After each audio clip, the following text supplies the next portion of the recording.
早晨啦，今日咧我係自己一個人揸車嘅，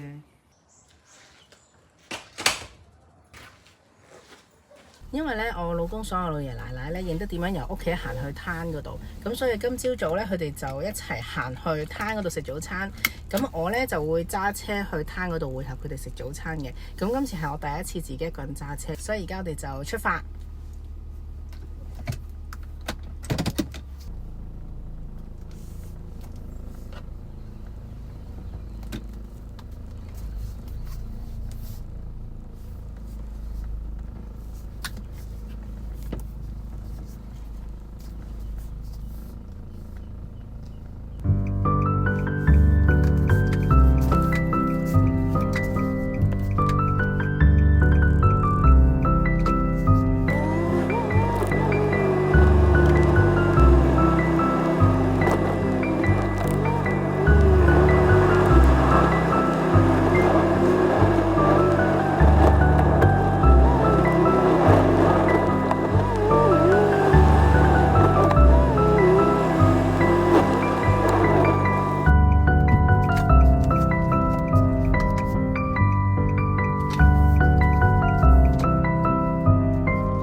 我已經順利泊好架車啦。咁其實咧，平時我係泊火車站側邊個停車場旁邊有一排位嘅。咁但係因為星期一至五咧嗰度會比較 busy，佢哋多數嘅人咧都會泊車喺嗰度，然之後就去坐火車嘅。咁所以就冇位啦，我就泊咗喺附近嘅街仔入邊嘅一個 2P 嘅位啊。咁我就而家泊咗喺呢度等我老爺奶奶同埋我老公去食早餐。咁今次係我第一次自己一個人揸車，因為咧平時由我學車開始啦，咁教車師傅會喺側邊啦，咁跟住考試都會係有考官啦，跟住之後就到我老公啦會坐喺我側邊啦，咁所以我係第一次自己一個人揸車嘅，咁所以有啲興奮有啲緊張啦，咁但係好彩順利到咗啦。咁其實呢條路我行咗好多次噶啦，咁但係我老公都有少少擔心，都好多叮囑嘅，咁但係其實我自己呢係有啲期待嘅，即係覺得應該要跳出我嘅 comfort zone，唔可以成日都依賴人啊，所以呢，我就想自己揸一次出嚟。咁對於揸開車嘅人嚟講呢，一個人揸車仲要揸咁短程啦，並唔係啲咩一回事，但係對於我嚟講係